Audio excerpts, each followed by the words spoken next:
બ્લોગમાં તમારું સ્વાગત છે. તો અમે આ નવા લોકેશન જોયા છે. તમે ત્યાં અમે જવાના છીએ. તમારે જોવા હોય તો તમારી ફેમિલી અને તમારે જવું હોય તો આ અમારી ચેનલમાં સબસ્ક્રાઈબ કરો, શેર કરો, કોમેન્ટ કરો, લાઈક કરો.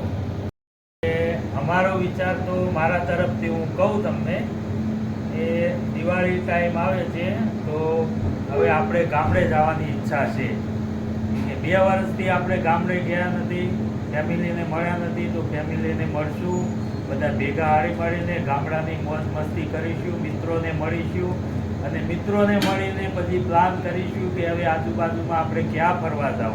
તો જેવી ધાર્મિક વસ્તુ જે વ્યવસ્થિત સારું લાગે એવું કે મન પ્રફુલ્લિત થાય એવા વિસ્તારોમાં ફરીશું અને મોજ કરીશું. અને દિવાળી વેકેશન આખું મન હળવું થાય, મોજ મસ્તી થાય એમ ફેમિલી હારે મળીશું. ઓકે, અમારો વિચાર એવો છે, આ દિવાળી વેકેશન આવે છે એટલે અમે ફરવા જવાના સ્થળ ગોત્યા છે નવા.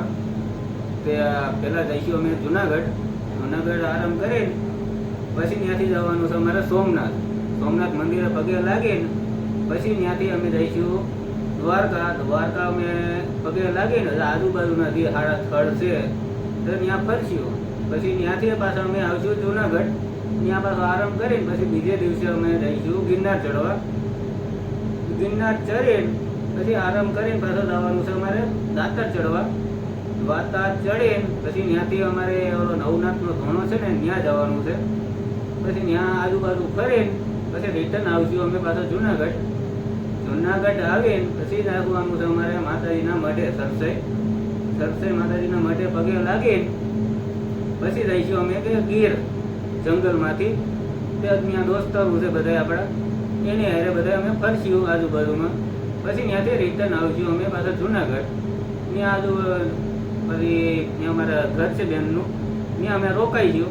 પછી આજુબાજુમાં દોસ્તાર છે ત્યાં દોસ્તાર પાસે રહીશું. પછી એક બે આરામ કરીને પાછા અમે નીકળશું સુરત આવવા.